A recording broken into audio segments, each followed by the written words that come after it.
How does a man conquer the known world before his 33rd birthday?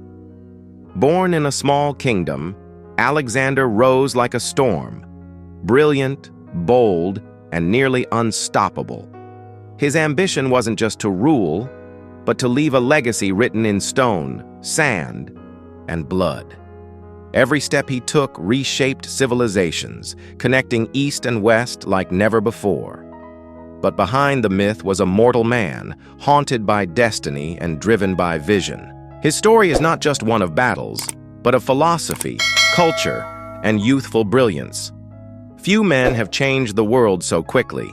Fewer still burned so brightly, only to vanish so young. Alexander's tale is as epic as it is tragic. Alexander was born in 356 BCE in Pella, the capital of Macedonia. His father, King Philip II, was a brilliant military strategist who united Greece through force and diplomacy. But young Alexander wasn't just trained for war.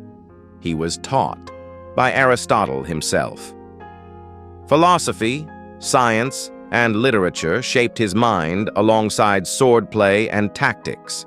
He studied Achilles, idolized heroes, and believed greatness was his birthright. Even as a teenager, he led troops in battle and earned respect from seasoned generals. When Philip was assassinated, Alexander, just 20, seized the throne. The boy king quickly crushed rebellions and secured his kingdom. And then he set his sights far beyond Greece. The Persian Empire was the most powerful in the world, until Alexander challenged it.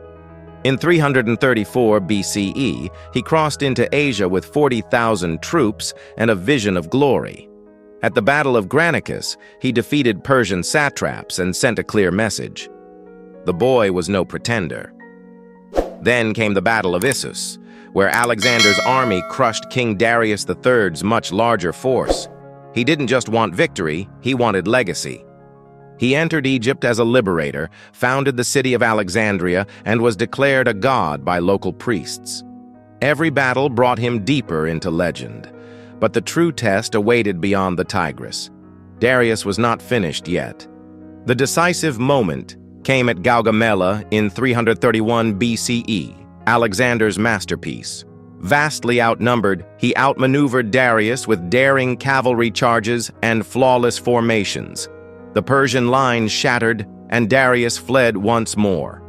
Alexander marched into Babylon, Susa, and finally, Persepolis, the jewel of the Persian Empire.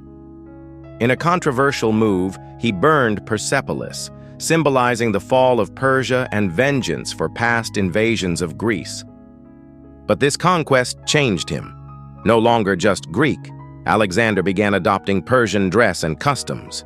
He married local nobles and demanded his men treat conquered people as equals. His army, tired but loyal, followed into the unknown. East was now his frontier. Alexander pushed further into modern-day Afghanistan and beyond. He faced fierce resistance from mountain tribes and elusive warlords, but his ambition never faded. At the Battle of the Hydaspes River in India, he met King Porus, one of his toughest opponents. Even in victory, Alexander admired Porus and made him an ally. But the endless campaigning wore down his men who longed to return home. Near the Ganges, his army mutinied, refusing to go further. Alexander, though heartbroken, finally turned back.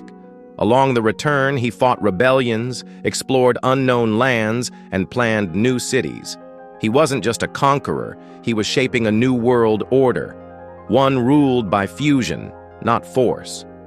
In 323 BCE, Alexander died in Babylon. He was only 32. Some say fever, others suspect poisoning. No one knows for sure. His empire stretched from Greece to Egypt to India, yet he left no clear heir. Chaos followed. His generals, the Diadochi, divided his realm and plunged into war. Yet Alexander's influence didn't fade. The cities he built thrived. Greek culture spread through Asia, mixing with local traditions in what we now call Hellenism. He had united East and West under a single vision, however briefly. His death left a vacuum not just of power, but of potential. The man who had never lost a battle, lost to time itself.